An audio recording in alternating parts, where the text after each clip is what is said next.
हम लोग अमोनिया के बारे में देख लिए थे कि अमोनिया कैसे तैयार करना है। और अब हम लोग आगे की ओर बात करेंगे। सबसे पहले मैंने आपको ये बताया था कि जो भी अमोनियम सॉल्ट है उसको हीट करते हो तो अमोनिया प्लस एसिड देता है। कुछ सॉल्ट को छोड़ देना है, जो तीन आपको मैंने बताया था। पहला ammonium nitrate, ammonium nitrite, ammonium dichromate, जो कि हीट करने पे अमोनिया प्लस एसिड नहीं देता है। कारण होता है कि उससे जो बनता है एसिड वो स्ट्रॉन्ग ऑक्सीडाइजिंग नेचर का होता है और वो क्या करता है कि ऑक्सीडाइज कर देता है, तो अमोनिया में नहीं रह पाता। तो आपको सिंपली ये याद रखना है कि NH4NO2 रहा तो उससे मिलेगा N2, NH4NO3 से मिलेगा N2O, NH4 हॉल 2 Cr2O7 से मिलेगा N2। कलर में चेंजिंग होता है। चलिए ठीक है, आगे की ओर बढ़ते हैं। अगला तरीका है अमोनिया तैयार करने का, हाइड्रोलिसिस ऑफ यूरिया से। ध्यान से सुनिएगा, मैं क्या बोल रहा हूँ, hydrolysis of urea.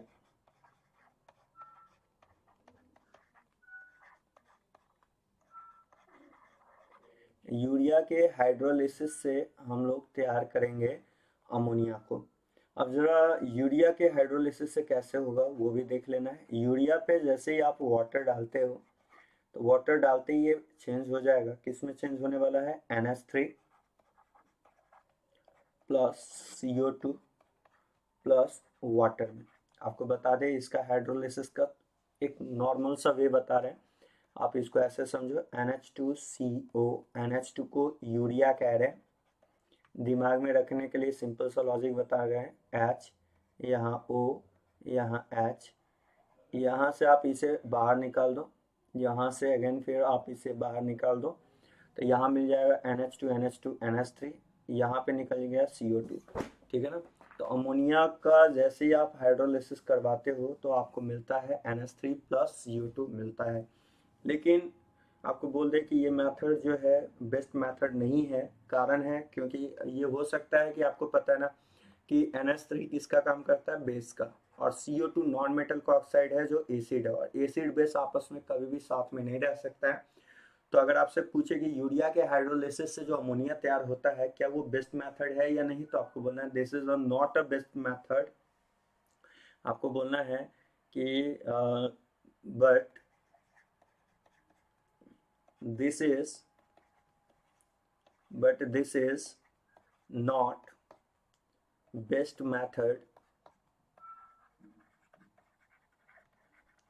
method because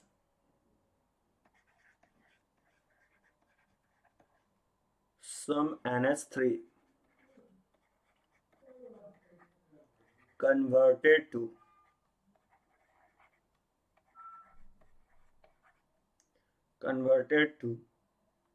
into ammonium carbonate. वो कैसे, NH3CO2 से रिएक्ट करके किस में चेंज हो जाएगा, कुछ कुछ चेंज होने वाला है आपको अमोनियम कार्बोनेट में चेंज हो जाएगा। ठीक है, तो कुछ जो है आपको चेंज हो जाएगा NH4 हॉल 2 CO3 में।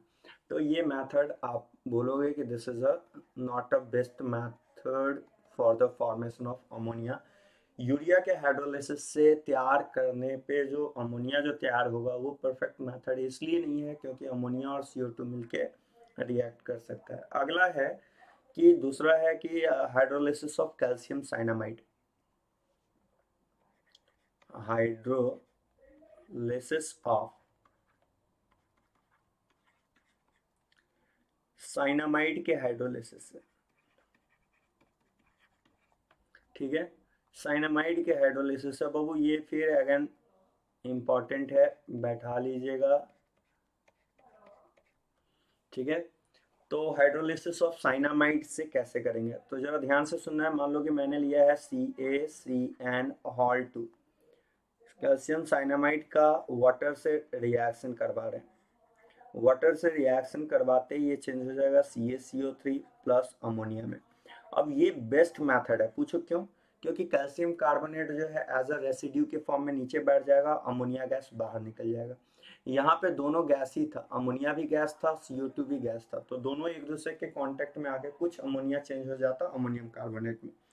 जबकि साइनामाइड के हाइड्रोलिसिस से जित अभी साइनामाइड है वो सारा का सारा अमोनिया में जाएगा, कोई रिएक्शन का कोई चांस ही नहीं बनता है। तो यहाँ पे नीचे अगेन इसका नोट का पॉइंट लिखने वाले हैं। क्या लिखने वाले हैं कि hydrolysis of calcium cyanamide hydrolysis of, ठीक है ना, cyanamide is best method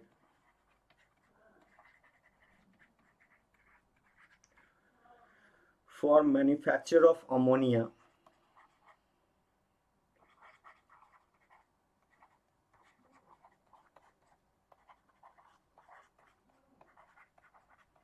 NH3 than urea. Urea से ज़्यादा बेटर रहेगा, क्यों? क्योंकि यूरिया में चांसेस है अमोनिया और CO2 का रिएक्ट होकर अमोनियम कार्बोनेट में चेंज होने का, लेकिन इसमें कोई चांस नहीं है। तो बेस्ट मेथड कौन सा हाइड्रोलिसिस होगा, यूरिया का या साइनामाइड का? साइनामाइड का, क्योंकि इससे calcium carbonate as a PPT के फॉर्म में नीचे बैठ जाएगा, अमोनिया गैस बाहर की ओर निकल जाएगा। तो बाबू ये सब कुछ मेथड था जिसके थ्रू आपने क्या किया कि अमोनिया तैयार किया। अब हम लोग बात करने वाले हैं, जैसे कि मान लो कि अमोनिया पे जो मॉइस्चर है उस मॉइस्चर को कैसे हटाया जाए। तो अब हम लोग बात करेंगे ड्राइंग ऑफ मॉइस्ट अमोनिया। ध्यान से सुनना है।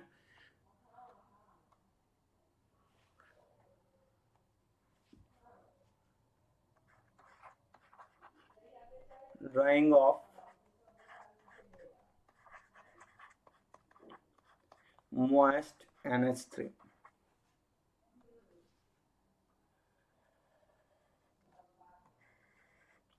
moist NH3 का को कैसे हम लोग ड्राई अमोनिया में चेंज करेंगे उसकी बात करने जा रहे हैं। तो जरा गौर से समझिएगा, अगर हम बात कर रहे हैं NH3 का, तो NH3 जो मॉइस्ट है, मॉइस्ट अमोनिया जो है, इसको अगर हमें चेंज करना है ड्राई अमोनिया में, मतलब जो मॉइस्चर है अमोनिया पे उसको अगर हटाना है ड्राई में चेंज करना है, तो आपको इसके लिए डिहाइड्रेटिंग एजेंट का यूज करना होगा। कौन सा एजेंट यूज करना होगा? डिहाइड्रेटिंग एजेंट यूज करना होगा, ठीक है। अब बात आता है कि कौन सा डिहाइड्रेटिंग एजेंट यूज करें। देखो यार, डिहाइड्रेटिंग एजेंट में आता क्या क्या, पहले ये समझ लो। जो काफ़ी बेटर डिहाइड्रेटिंग एजेंट है वो कौन कौन सा है, उस पर पहले बात करते हैं डिहाइड्रेटिंग एजेंट के। देखो डिहाइड्रेटिंग एजेंट में सबसे पहला आता है आपका कॉन्सेंट्रेटेड H2SO4। ये बहुत ही बेटर डिहाइड्रेटिंग एजेंट का काम करता है। अगला आता है आपका P4O10 आता है। उसके बाद आता है एनहाइड्रस CaCl2 आता है।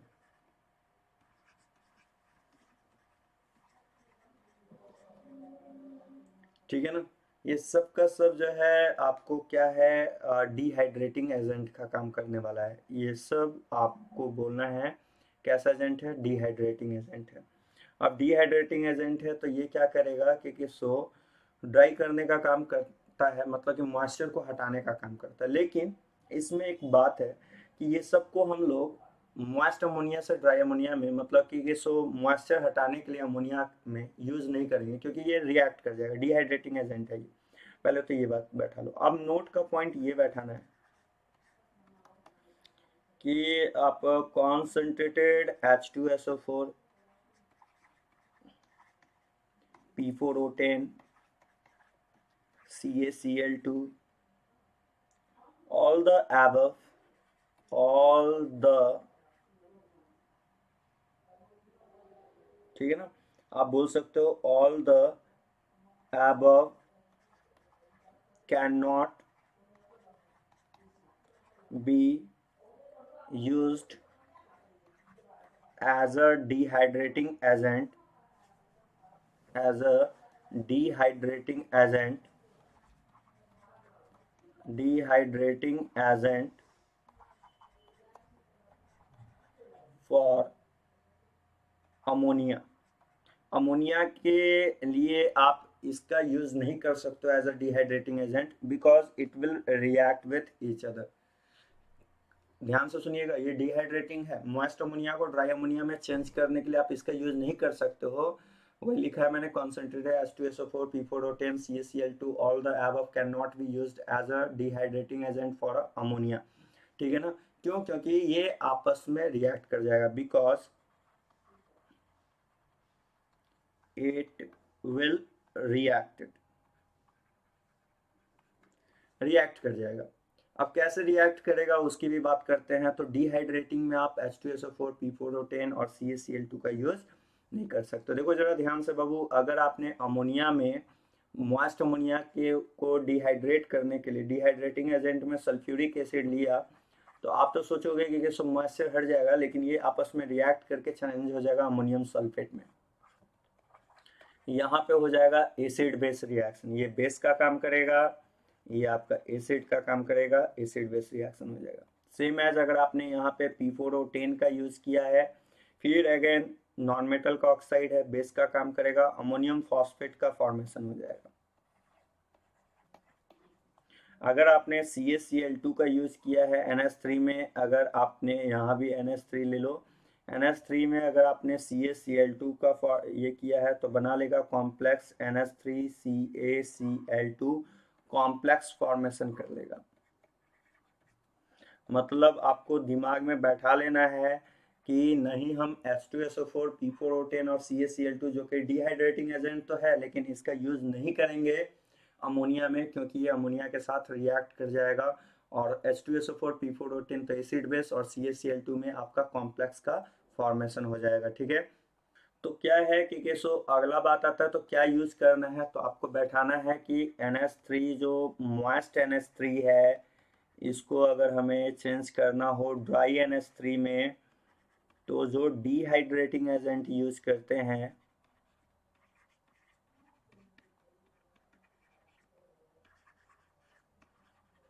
वो डिहाइड्रेटिंग एजेंट में आपको यूज करना है क्विक लाइम का यूज करना है।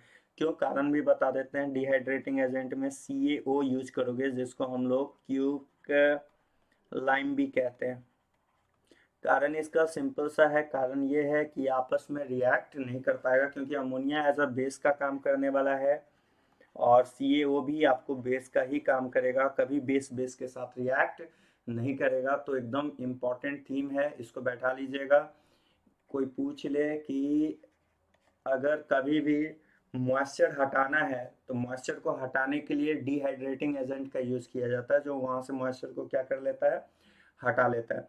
तो क्या करना है कि मॉइस्चर को हटाने के लिए, अमोनिया के मॉइस्चर को हटाने के लिए H2SO4 CaCl2 P4O10 का यूज करना है। तो आपको बोलना नहीं, कोई पूछे क्यों, तो जवाब ये देना है कि ये क्या है, ये आपका एसिड बेस रिएक्शन हो जाएगा किसी में कॉम्प्लेक्स। जबकि आपको डिहाइड्रेटिंग में आपको CaO का यूज करना है, क्योंकि CaO भी बेस है, अमोनिया भी बेस है, और बेस बेस का कभी भी रिएक्शन नहीं होगा।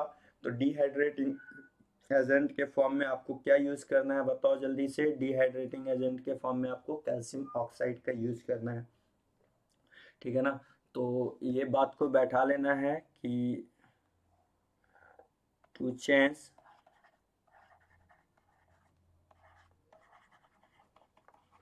moist NH3 to dry NH3 we use, क्या यूज करते हैं, CaO का यूज करते हैं, कैल्शियम ऑक्साइड का यूज करना है आपको। CaO is used as dehydrating agent.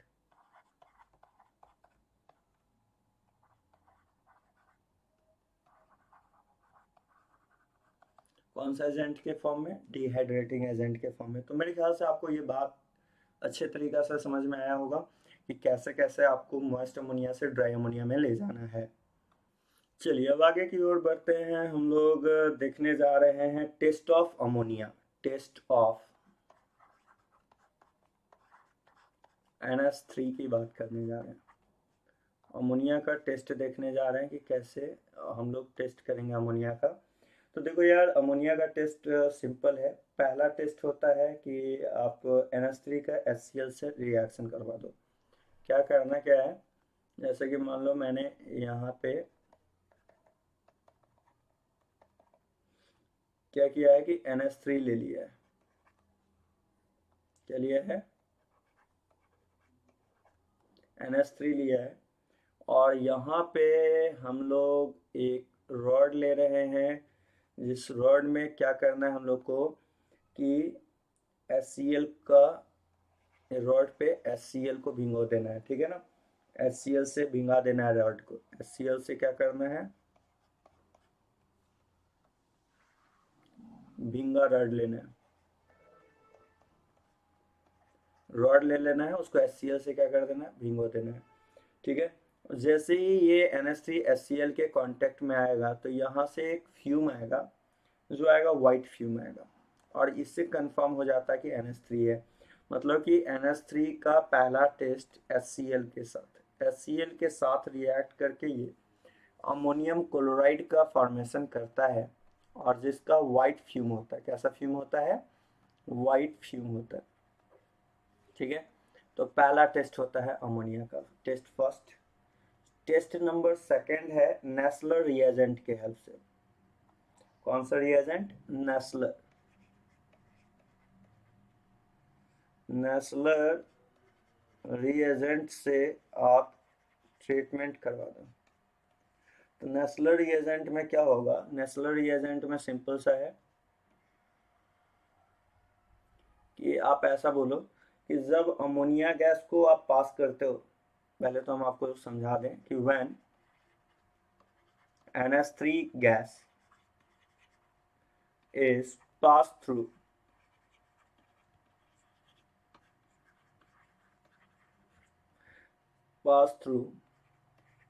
alkaline solution of Nessler reagent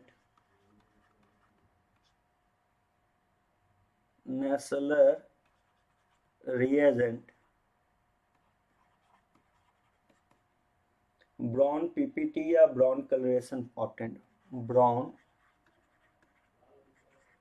PPT या ब्राउन कलरेशन ऑप्टेंड।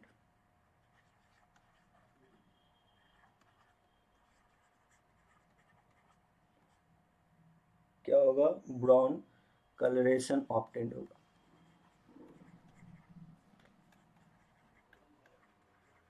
क्या करना है आपको, देखो यार, नेस्लर रिएजेंट कहते हैं किसको है, पहले ये समझ लो। K2HgI4 को नेस्लर रिएजेंट कहा जाता है। K2HgI4 in presence of basic medium को ही हम लोग नेस्लर रिएजेंट कहते हैं।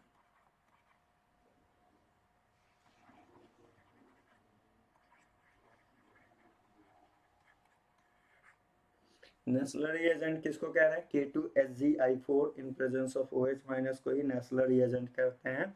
और बाबू देखो, ये दो टेस्ट होता है। पहला होता है NH3 का HCl से रिएक्ट करवा दो, व्हाइट फ्यूम आ जाता है, तो हम लोग समझ जाते हैं कि अमोनिया होगा।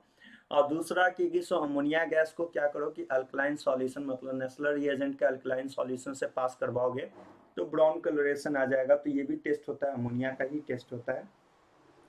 तो जरा ध्यान से सुनिए क्या क्या बोलना चाह रहे हैं, पहले इसको समझाते हैं हम आपको, गौर कीजिएगा। जैसे कि करना क्या है आपको कि NH3 लेना है, NH3 का रिएक्शन आपको नेस्लर रिएजेंट से करवाना है। Nessler reagent K2HgI4 in presence of basic medium को ही कह रहे हो आप। तो बनाने वाला है ये कुछ ऐसा, NH2 HgO HgI, ठीक है ना। इसी का ऐसा भी फॉर्म दिखा सकता है, NH2 HgO HgI, और इसी का नाम होता है आयोडाइड ऑफ मिलियन बेस। तो अगर कोई पूछ ले कि आयोडाइड ऑफ मिलियन बेस कैसे बनता है, तो नेस्लर रिएजेंट का अमोनिया से रिएक्ट करवाने पे NH2HgO HgI को ही हम लोग आयोडाइड ऑफ मिलियन बेस भी कहते हैं, और इसी का कलर आपको ब्राउन कलरेशन आता है। ठीक है, तो बाबू ये टेस्ट हो गया दो। पहला है नेस्लर रिएजेंट के थ्रू और ब्राउन कलरेशन आ जाता है, और दूसरा है आपका NH3 का HCl से रिएक्ट करवाते हैं तो व्हाइट फ्यूम आ जाता है, तो उससे भी आपको अमोनिया का टेस्ट का पता चल जाता है। ठीक है, तो ये कुछ था बाबू जिसमें हम लोग ने क्या किया, टेस्ट का बात कर लिया कि कैसे कैसे टेस्ट करना है। चलिए अब आगे की ओर बढ़ते हैं, थोड़ा सा सुनिए, आगे की ओर बढ़ते हैं, ध्यान से सुनना है। सबसे पहला प्रॉपर्टीज की बात करते हैं, प्रॉपर्टी ऑफ अमोनिया में।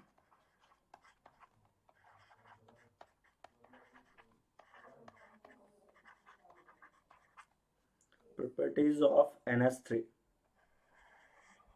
NH3 का सबसे पहला प्रॉपर्टी है कि ये कलरलेस गैस है, पंजेंट स्मेल होता है। सबसे first point, it is colourless.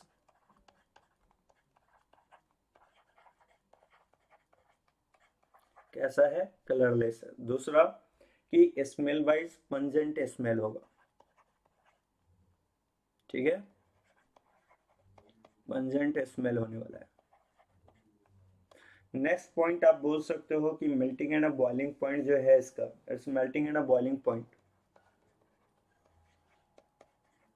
And boiling point जो है वो आपको are 200 kelvin and 240 kelvin respectively.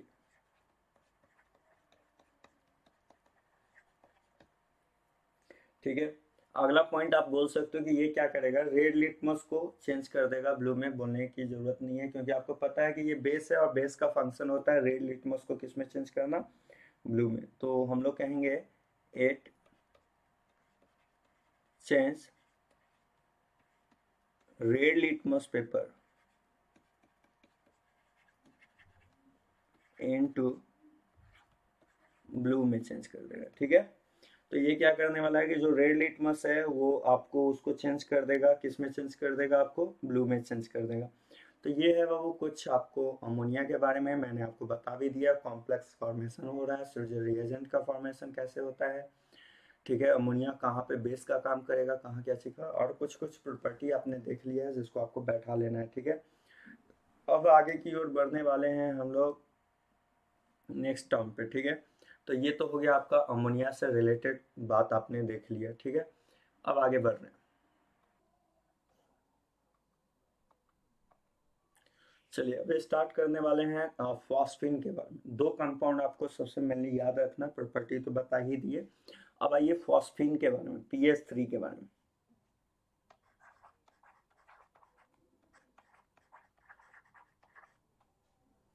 Phosphine, देखो पीएच3 की बात करते हो तो सबसे पहला तो पीएच3 का स्ट्रक्चर हम आपको बता दें। ये आपको पीएच3 का स्ट्रक्चर है। अब बात करते हैं पीएच3 में, तो सबसे पहला थीटा की बात करते हो तो थीटा आपको 90 डिग्री है। हाइब्रिडाइजेशन की बात करते हो तो इसमें नो हाइब्रिडाइजेशन। हाइब्रिडाइजेशन की अगर बात करते हैं तो इसका कोई हाइब्रिडाइजेशन नहीं होता है, नो हाइब्रिडाइजेशन। और कौन से रूल से? ड्रैगोज रूल से। कौन सा रूल? ड्रैगोज रूल के हेल्प से। ठीक है, अब बात आता है कि कैसे प्रिपेयर करेंगे फॉस्फिन गैस को। तो जरा ध्यान से सुनिएगा, फॉस्फिन गैस को तैयार करने का तरीका बता रहे हैं। Preparation of phosphine gas.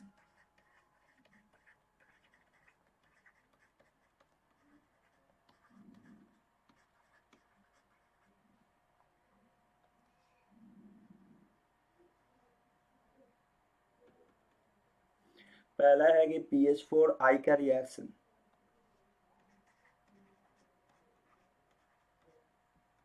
आप करवा दो KOH के साथ, पोटेशियम हाइड्रोक्साइड के साथ। जैसे ही करवाओगे तो यहाँ बन जाएगा phosphine plus KI plus water. पहला नॉर्मल सा रिएक्शन है। आपको क्या करना है कि PH4 मैंने बताया ही था, अमोनियम सॉल्ट का रिएक्शन आप जैसे बेस से करवाते हो तो क्या बनता है, ammonia plus salt plus water, वही है PH4 है। ठीक है, फॉस्फेनियम आयन का सॉल्ट है, उसका रिएक्शन बेस से करवाए हो, फॉस्फिन गैस मिलेगा। ठीक है, अगला है बाबू कि P4, जो मैंने बोला ही था, बहुत इंपॉर्टेंट रिएक्शन होता है, व्हाइट फॉस्फोरस का डिस्प्रोपोर्शनेशन रिएक्शन है। यहाँ से मिलता है फॉस्फिन गैस प्लस सोडियम मेटाफॉस्फेट का फॉर्मेशन होता है, NaH2PO2, और यही आपका लैब मेथड है। लैबोरेटरी में यही मेथड का यूज किया जाता है। ठीक है ना, अब जरा ध्यान से सुनना है, आगे की ओर जो बात करने वाले हैं। आप मान लो कि आपने क्या किया, H3PO2 ले लिया या फिर आपने H3PO3 ले लिया।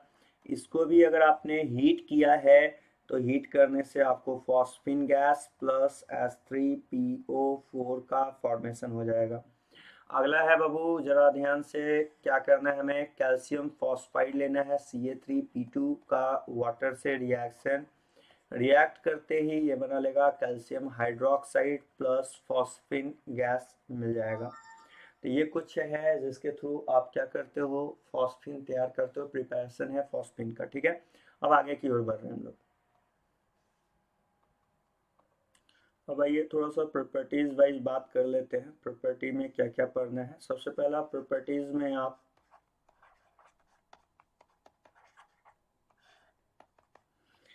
सबसे फर्स्ट प्रॉपर्टीज है कि फॉस्फिन जो है ये कलरलेस है। क्या है, पहला पॉइंट आता है ये आपको कलरलेस है। दूसरा पॉइंट आता है कि इसका स्मेल जो होता है रॉटन, एक रॉटन फिश स्मेल होता है। एक्चुअली ऐसा क्यों होता है इसका भी कारण आपको हम बता दें, रॉटन फिश स्मेल होता है।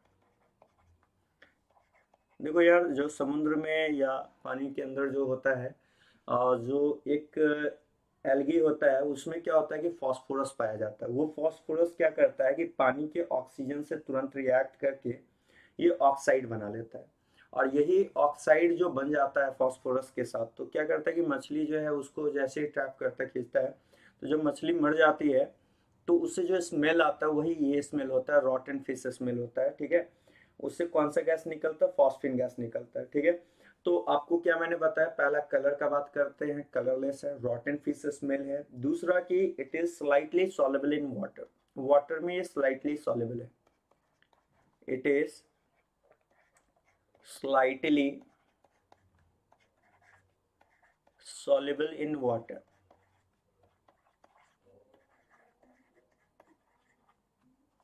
ठीक है, वाटर में स्लाइटली सॉल्युबल है। दूसरी बात की जो फॉस्फिन जो होता है बाबू, ये सनलाइट के प्रेजेंस में ब्रेक हो जाता है रेड फॉस्फोरस में, और H2 गैस प्रोड्यूस कर देता है। तो क्या कह रहा है कि solution of phosphine in water,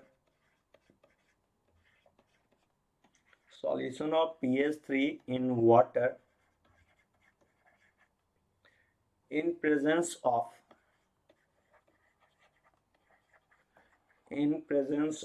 light give red phosphorus देता है बाबू, और प्लस में एंड H2 गैस रिलीज होता है।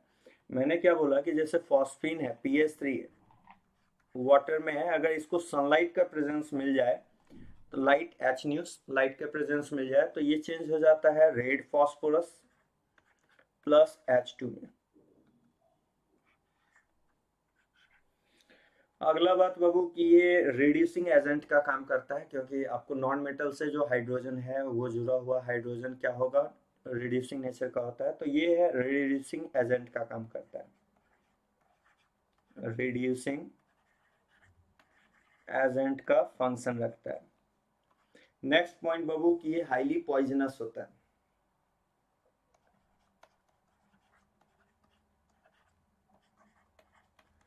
पॉइजनस होता है, अब इसका कारण आप समझना चाहो तो समझ सकते हो। एक्चुअली क्या होता है कि फॉस्फिन में जो फॉस्फोरस और हाइड्रोजन का जो बॉन्ड होता है वो काफी ब्रेक होता है, मतलब बहुत वीक होता है। तो ये बॉन्ड क्या हो जाता है, टूट जाता है और चेंज हो जाता है फॉस्फोरस में, और ये फॉस्फोरस जो होता है बहुत रिएक्टिव होता है, तो बॉडी के ऑक्सीजन से वो रिएक्ट कर लेता है। तो जैसे ही बॉडी के ऑक्सीजन से रिएक्ट कर लेगा तो जो ट्रांसपोर्टेशन है ऑक्सीजन का हीमोग्लोबिन पे वो ब्लॉकेज हो जाएगा और डेथ का चांसेस हो सकता है। तो ये हाईली पॉइजनस नेचर का है, याद रखना है। तो पहला क्या क्या पॉइंट देखे, पहला देखे कलरलेस, रॉटन फिश स्मेल है, मैंने इसका भी कारण बता दिया था कि रॉटन फिश स्मेल क्यों कह रहे हैं। दूसरा कि स्लाइटली सॉल्युबल है, फॉस्फिन वाटर में जैसे ही लाइट के प्रेजेंस में आएगा तो रेड फॉस्फोरस H2 में टूट जाएगा, रिड्यूसिंग एजेंट का काम करेगा, हाईली पॉइजनस नेचर रखता है। ठीक है ना, तो ये सब कुछ है बाबू। अब आगे की ओर बात करते हैं हम लोग। चलिए ठीक है, अब जैसे कि आप ये बात को समझो कि अब हम बात करने वाले हैं difference in NH3 and PH3। Difference in किसमें, NH3 एंड PH3। जनरली दिमाग में आता है कि सर दोनों सेम ही ग्रुप का है तो जो प्रॉपर्टी है वो सेम होना चाहिए। ऐसा नहीं होता बाबू। सबसे पहला है कि NH3 जो है मोर बेसिक है देन PH3 से। पहला पॉइंट आता है NH3 is more basic then PH3। NH3 जो है PH3 से ज़्यादा बेसिक होगा। NH3 can donate lone pair easily, क्योंकि देखो NH3 का जो लोन पेयर होता है वो आपको sp3 हाइब्रिडाइज ऑर्बिटल में होता है, जबकि PH3 में जो लोन पेयर फॉस्फोरस पे होता है वो प्योर s ऑर्बिटल पे होता है। तो s ऑर्बिटल मतलब 100% s कैरेक्टर होल्ड हो रहा है और s न्यूक्लियस के काफ़ी क्लोज होता है, तो जल्दी वो लोन पेयर दे नहीं पाएगा, इसलिए PH3 लेस बेसिक है। तो चलिए इस बात को हम लिख रहे हैं, NH3 is more basic then PH3। कारण है कि इसका कारण देखो, कारण कह सकते हो आप, रीजन बोल सकते हो कि सो NH3 can donate its lone pair easily because, ठीक है ना, because lone pair of nitrogen, lone pair on nitrogen, ठीक है ना, present in sp3 hybridise, sp3 hybridise orbital. Lone pair जो नाइट्रोजन पे है वो प्रेजेंट होगा इन sp3 hybridise orbital.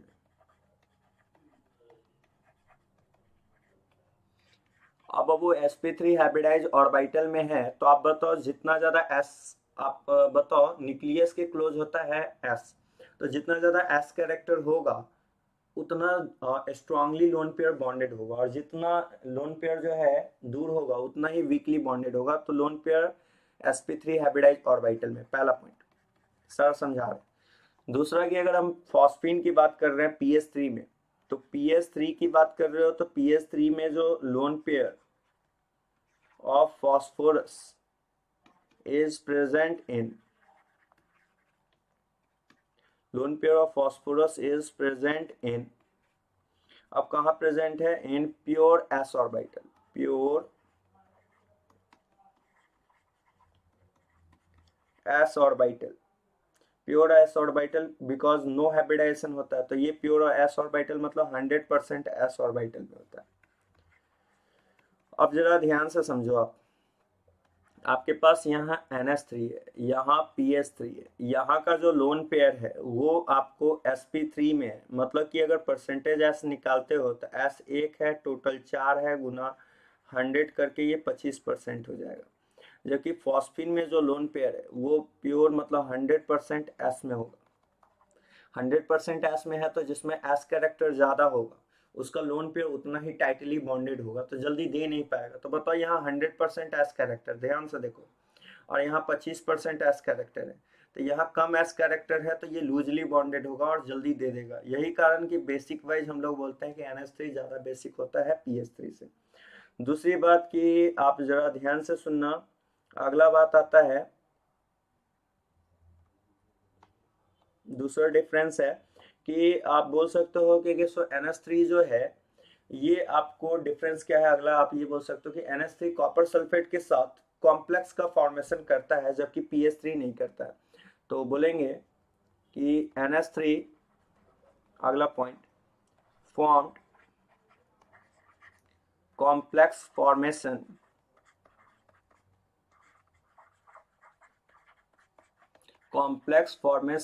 with CuSO4 while PH3 not form complex formation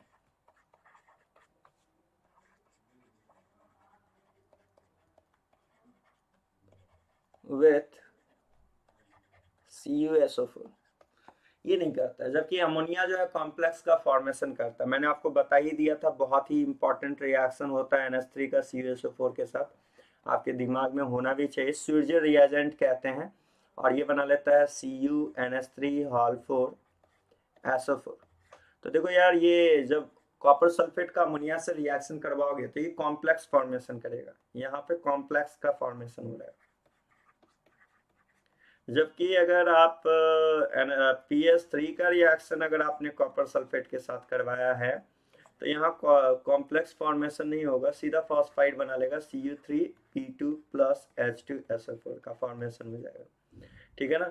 तो दोनों में डिफरेंस तो आपको दिखाई दे रहा है, ये कॉम्प्लेक्स फॉर्म कर रहा है जबकि नीचे वाला में सेम ही रिएक्शन है, कॉपर सल्फेट एक अमोनिया के साथ कॉम्प्लेक्स बना रहा है जबकि फॉस्फिन के साथ कोई भी कॉम्प्लेक्स का फॉर्मेशन नहीं करता है। ठीक है।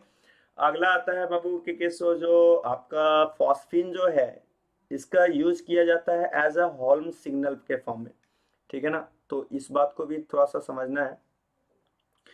देखो एक्चुअली क्या है कि फॉस्फिन जो है ये होल्म सिग्नल के फॉर्म में भी इसका यूज किया जाता है। कैसे यूज किया जाता है वो हम आपको बता दें। एक्चुअली क्या होता है कि सो पहले जो पुराने जमाने में जहाज ये सब जब डूबता था तो उसमें क्या यूज किया जाता था, कैल्शियम कार्बाइड और फॉस्फाइड का यूज किया जाता था। क्या करता था कि किया जाता था कि एक बड़ा सा टंकी रहता था, उसमें क्या किया जाता था कि कैल्शियम फॉस्फाइड और कार्बाइड को डाल के समुद्र में फेंक दिया जाता था। जैसे ही फेंक दिया जाता था तो उसका हाइड्रोलिसिस होता था और एसिटिलीन और फॉस्फिन गैस उससे निकलता था। तो एसिटिलीन जो है आसमान के ऊपर में जो है एक वॉर्टेक्स टाइप का फॉर्म कर लेता था, जिससे कि पता चल जाता था कि किसी कहीं भी डेंजर जोन है। ठीक है। तो इसी का यूज किया जाता था एज अ होल्म सिग्नल में। तो पहले तो हम बात करने वाले हैं, जो बोलने वाले हैं उसको समझिएगा कि spontaneous combustion of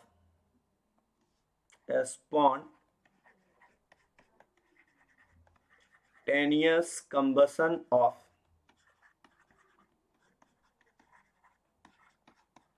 phosphine is technically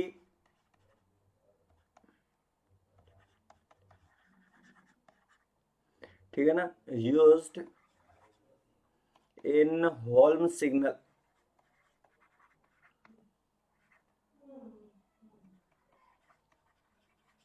इसका यूज जो है एज अ होल्म सिग्नल के फॉर्म में यूज किया जाता है। ठीक है ना।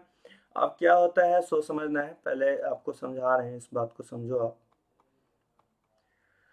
करना क्या है कि आपको कंटेनर लिया जाता था, उसमें कैल्शियम कार्बाइड और फॉस्फाइड का यूज किया जाता था और पोर करके छेद करके उसमें जो है डाल दिया जाता था। और वही जो आपको जो कंटेनर रहता है उसको समुद्र के अंदर फेंका जाता था, जिससे कि क्या होता है स्पॉन्टेनियस रिएक्ट होके यहाँ से आपको कार्बाइड और मतलब कि कार्बाइड सॉरी एसिटिलीन और फॉस्फिन गैस रिलीज होता था। कैसे कैसे हम सारा पॉइंट को लिखवा दे रहे हैं। देखो यार किया क्या जाता है, कंटेनर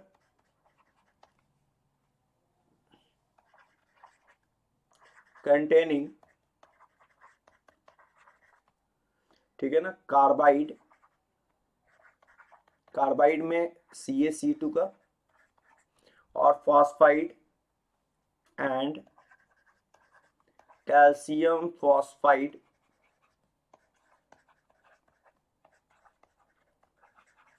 अब calcium phosphide as a Ca3P2 और ठीक है ना, ठीक है, और प्रीरेड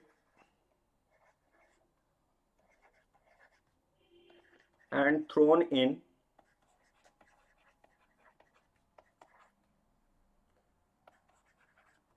the sea and gas evolved and gases evolved। और यही जो गैस इवॉल्व होता है एज ए सिग्नल के फॉर्म में होता है और इसी सिग्नल को हम लोग होल्म सिग्नल कहते हैं। अगेन फिर से सुनना, क्या किया जाता था कि एक ड्रम लेके ड्रम में कैल्शियम कार्बाइड, ठीक है, इसका वाटर से रिएक्शन करवा दो, बनेगा CaOH का हॉल ट्वाइस और प्लस एसिटिलीन का फॉर्मेशन हो जाएगा C2H2। एक तो गैस ये निकलेगा, दूसरा कि कैल्शियम फॉस्फाइड का भी यूज किया जाता था, Ca3P2 का यूज किया जाता था। इस पे भी वाटर डाल दो, वाटर डालने से अगेन ये भी calcium hydroxide plus phosphine gas के फॉर्म में निकलेगा। और यही गैस जो निकलता था यही एज ए सिग्नल का काम करता था और इसी को हम लोग होल्म सिग्नल भी कहते हैं। ठीक है। तो आपको ये बात समझ में आ गया होगा कि होल्म सिग्नल में होता क्या था। ड्रम लेके ड्रम में कार्बाइड और फॉस्फाइड को डाल के जैसे ही उसको ड्रम को सी वाटर में फेंका जाता था, तो उसमें वाटर जैसे ही जाता था तो वो आपस में रिएक्ट करके हाइड्रोक्साइड और गैस रिलीज होता था, एसिटिलीन और फॉस्फिन गैस। और यही एज अ सिग्नल का काम करता था, आकाश में एक वर्टेक्स टाइप का बना लेता था और वो एज अ सिग्नल का काम करता था, पता चल जाता था कि यहाँ पे डेंजर जोन है या नहीं। ठीक है, तो ये आपका एज अ होम सिग्नल आपको समझ में आया होगा कि क्या है होम सिग्नल। ठीक है, अब बात करते हैं जैसे कि स्मोक स्क्रीन क्या होता है। ठीक है, तो पहले आप स्मोक स्क्रीन को समझो। देखो होता क्या है कि कैल्शियम फॉस्फाइड जब वाटर से रिएक्ट करता है तो वहां से फॉस्फिन गैस आता है। ठीक है, और ये फॉस्फिन गैस जो है एयर से रिएक्ट करके ऑक्साइड बना लेता है। मैंने बताया था जो फॉस्फिन जो होता है वाटर में है तो वो अनस्टेबल है, वो तुरंत ऑक्सीजन से रिएक्ट कर लेगा और ऑक्साइड बना लेगा। तो ऑक्साइड बना लेगा और यही ऑक्साइड का जो फॉर्मेशन होता है इसी को स्मोक स्क्रीन कहते हैं। तो पहला अगला पॉइंट जो आता है उसको समझना है कि it is also used in the production of smoke screen. क्या है स्मोक स्क्रीन, उसको भी डिफाइन करवा देते हैं। इसी का यूज जो है स्मोक स्क्रीन में भी यूज किया जाता था। कैसे, सो समझना। देखो बाबू, सबसे पहला ध्यान से करना क्या है कि कैल्शियम फॉस्फाइड का जब Ca3P2, ठीक है, रिएक्ट विथ वाटर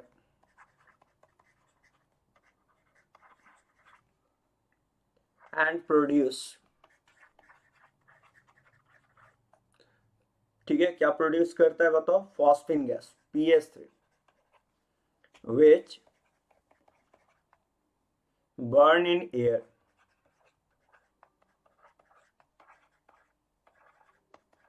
एयर में बर्न होता है and give cloud of phosphorus pentaoxide, phosphorus pentaoxide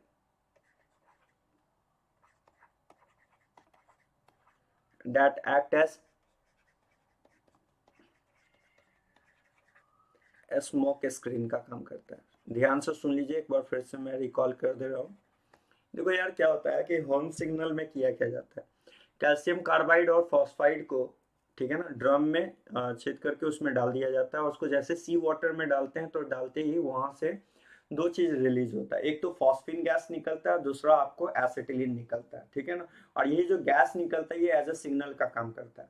actually क्या होता है कि कैसे जब आप इसमें आप ये क्या कहते हैं फॉस्फिन जो इवॉल्व होता है, यही फॉस्फिन क्या करता है कि एयर में ऑक्सीजन से रिएक्ट करके ऑक्साइड बना लेता है, फास्फोरस का पेंटाऑक्साइड बना लेता है और यही एज अ आपको क्लाउड के फॉर्म में दिखता है। इसी को स्मोक स्क्रीन भी कहा जाता है और यही सिग्नल आपका आपको किसका काम करता है बताओ, यही आपका जो सिग्नल होता है, इस सिग्नल को हम लोग होल्म सिग्नल भी कहते हैं। ठीक है, तो मेरे ख्याल से बात समझ में आ गया होगा आपको, नॉर्मल सा थीम है।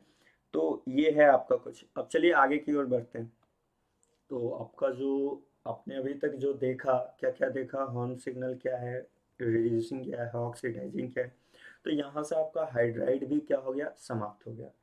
अब हम लोग आगे की ओर अगले क्लास में आगे बढ़ेंगे। अगले क्लास में हम लोग देखेंगे हाइलाइट के बारे में, ऑक्साइड्स के बारे में और कुछ और टर्म्स देखेंगे, नाइट्रिक एसिड, नाइट्रस एसिड। इसके साथ आपका ये समाप्त हो जाएगा, नाइट्रोजन फैमिली आपका समाप्त हो जाएगा। ठीक है, तो आपने जो जो टर्म पढ़ा है पहले उसको रिमेम्बर कर लो, क्या क्या आपने पढ़ा, हाइड्राइड में क्या हो रहा है, बेसिक स्ट्रेंथ कैसे जाएगा नहीं जाएगा, ये सब के बारे में हमने बताया। ठीक है, अब हम लोग आगे थोड़ा सा एक काम करते हैं, थोड़ा हल्का एक टर्म पढ़ ही लेते हैं हम लोग, हाइलाइट्स के बारे में थोड़ा देख लेते हैं। चलिए अब बात करते हैं रिएक्टिविटी टुवर्ड हैलोजन की। रिएक्टिविटी टुवर्ड हैलोजन की बात करने जा रहे हैं। हैलोजन का थोड़ा सा रिएक्टिविटी आप देख लो, क्या है रिएक्टिविटी हैलोजन का। देखो बाबू, सबसे पहला रिएक्टिविटी में तो जितना भी हैलोजन है वो आपको रिएक्ट करता है। सबसे पहला तो आप बैठा लो कि हैलोजन है, आपको क्या करना है कि नाइट्रोजन फैमिली निकोजेन जो है, मैंने इसे ई माना है, इसका रिएक्शन X2 से करवाओगे तो ये या तो EX3 या फिर EX5 टाइप का कंपाउंड बनेगा। दो तरह का कंपाउंड फॉर्म कर सकता है निकोजन, या तो EX3 टाइप का या फिर EX5 टाइप का, ठीक है ना। तो सबसे पहला तो आता है कि किसको नाइट्रोजन के रिगार्डिंग रिएक्टिविटी में आपको ये बैठा लेना है कि ये रिएक्ट करके आपको कैसा बनाता है, या तो EX3 और नहीं तो EX5 टाइप का कंपाउंड बनाता है, ठीक है। अब बात आता है कि किसको नाइट्रोजन के बारे में। पहले तो एक एक टर्म को समझना है। नाइट्रोजन जो है वो कभी भी पेंटाहेलाइड नहीं फॉर्म करता है। नाइट्रोजन, नोट का पॉइंट पहले समझ लो यहाँ पे, नाइट्रोजन नेवर फॉर्म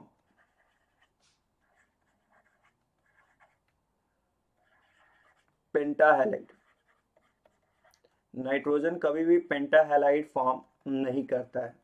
अगर आपसे कोई पूछे कि नाइट्रोजन क्या पेंटाहेलाइड फॉर्म करता है तो नहीं।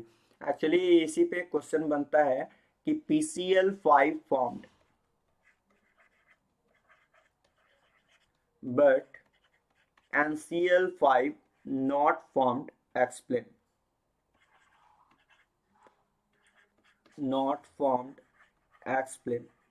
तो आपको सिंपल वे में बोलना है कि जो नाइट्रोजन होता है NCl5 में, जो नाइट्रोजन है वो है आपको सेकेंड पीरियड एलिमेंट है।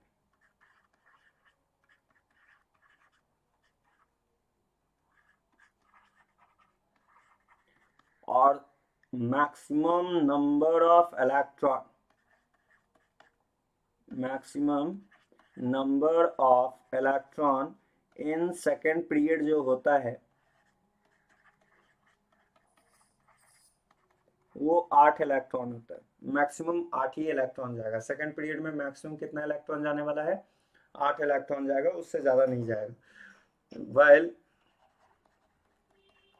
in NCl5 total number of electron is 10। देख लो कैसे। मान लो कि मैंने NCl, यहाँ पे Cl, यहाँ Cl, यहाँ पे Cl और यहाँ Cl बनाया।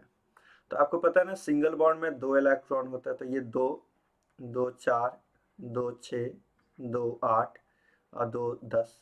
टोटल इलेक्ट्रॉन की बात करें तो 10 हो गया। और सेकेंड नाइट्रोजन सेकेंड पीरियड है, तो सेकेंड पीरियड में नाइट्रोजन कौन सा पीरियड है? सेकेंड पीरियड है। तो सेकेंड पीरियड में मैक्सिमम कितना जाएगा? मैक्सिमम 8 ही इलेक्ट्रॉन जाएगा। इस वजह से ये नॉट एग्जिस्ट।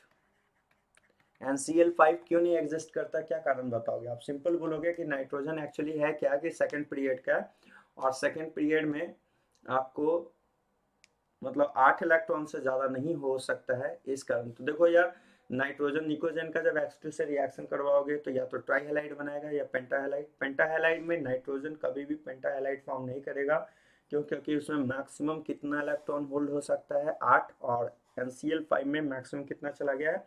10, जो कि कभी पॉसिबल नहीं है। जबकि PCl5 में, जरा ध्यान से सुनना, PCl5 की बात करते हैं तो अगला नोट का पॉइंट आता है कि थर्ड और a higher period element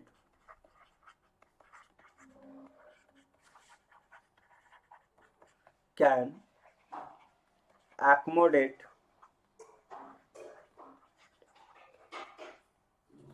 more than 8 electron. 8 electron से ज्यादा होल्ड कर सकता है। तो यार अगर हम बात कर रहे हैं बाबू PCl5 का, तो फास्फोरस जो है ये आपका थर्ड पीरियड है।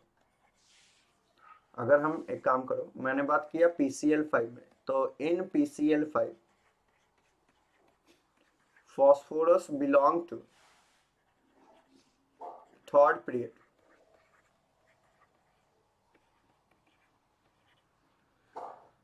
and in third period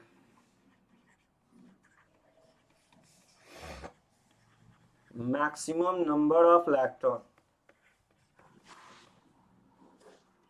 is more than 8। अब जरा ध्यान से देखना, PCl5 का स्ट्रक्चर देख रहे हैं।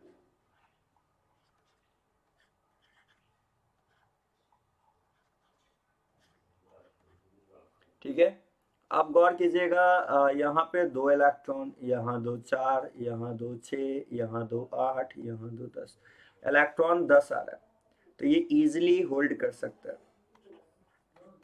क्यों? क्योंकि फास्फोरस कौन सा पीरियड का है? थर्ड है, और थर्ड पीरियड में क्या होगा? मोर देन 8 इलेक्ट्रॉन अलाउड है, 8 इलेक्ट्रॉन इजिली होल्ड। तो आप क्या कहोगे अगर आपसे कोई पूछे कि NCl5 not exist well PCl5 exist, explain why? तो बोलना है कि in case of NCl5 nitrogen belong to second period and in second period maximum capacity, maximum holding capacity of electron is 8, while in case of maximum holding capacity is 8, in NCl5 total number of electron is 10, hence it cannot be possible, क्योंकि किसी ये 8 electron से ज़्यादा hold नहीं कर सकता है। PCl5 में इसलिए होल्ड हो रहा है क्योंकि ये थर्ड पीरियड का है और इसमें 8 से ज़्यादा इलेक्ट्रॉन होल्ड हो सकता है। सुन लीजिए, अगर आपसे किसी ने पूछा कि क्या कारण है NCl5 नहीं एग्जिस्ट करता, PCl5 एग्जिस्ट करता है, आपको सिंपली बोलना है NCl5 में नाइट्रोजन सेकंड पीरियड का है, सेकंड पीरियड में 8 से ज़्यादा नहीं होल्ड हो सकता, इसलिए वो एग्जिस्ट नहीं करता है, क्योंकि NCl5 में टोटल नंबर ऑफ इलेक्ट्रॉन 10 चला जाता है। PCl5 एग्जिस्ट करता है क्योंकि वो थर्ड है, थर्ड में 8 से ज़्यादा होल्ड हो सकता है, इसलिए। तो ठीक है बाबू, आज के लिए इतना ही, तब तक के लिए नमस्कार, अगले क्लास आगे की ओर बढ़ते हैं।